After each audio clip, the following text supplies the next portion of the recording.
the Democratic Party was destroyed on a national basis. There's no leader for the Democratic Party now, none.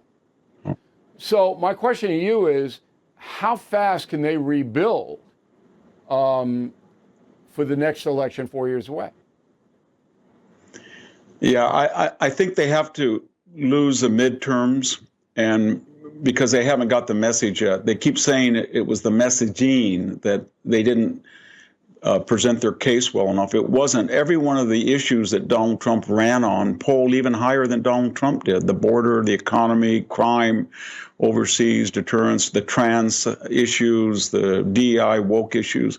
They were losing across the board, and they haven't given that up. They keep thinking that, well, maybe if we had done just this much, or we had the Joe Rogan, that's not the problem. And and this is despite 95% negative coverage of Donald Trump in the mainstream media, and they outraised him 2.5 to 1. They had all the advantages, and yet somehow, as you said, he had this mandate, and it was much bigger than the electoral college or the popular vote mandate, because the issues were all on his side, and they polled overwhelmingly in his favor, and yet they don't seem to have gotten the message. And they always think they can have a fix, Bill. They always think, maybe we can drain the strategic petroleum reserve, or get Roe versus Wade, leak that memo out, or maybe we can cancel student loans as they did in the midterms, or this time around, maybe we can get a new candidate, or maybe we can promise this or that. But it's just, they don't get it. That fundamentally, the middle class has spoken. There's nobody they don't like them. There's nobody in charge. There's no power, isn't. No single power. I guess Schumer would be the most powerful guy, and he's just wanders around, Schumer. I mean, they got Shapiro, the governor of Pennsylvania. They got the guy in Kentucky who's the governor. He's pretty popular.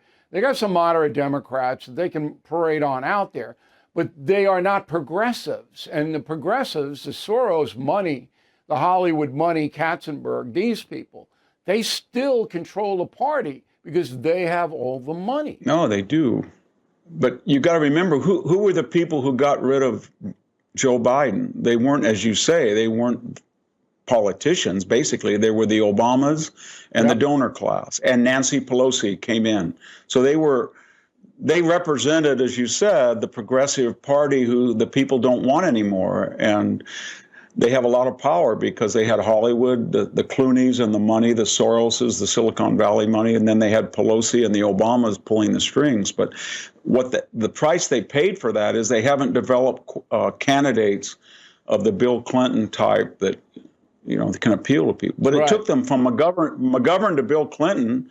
We're about the same age. That was 20 years it took them to get from McGovern to Bill Clinton. Thank you for watching. To view full episodes of the No Spin News anytime, sign up to become a BillO'Reilly.com premium or concierge member today.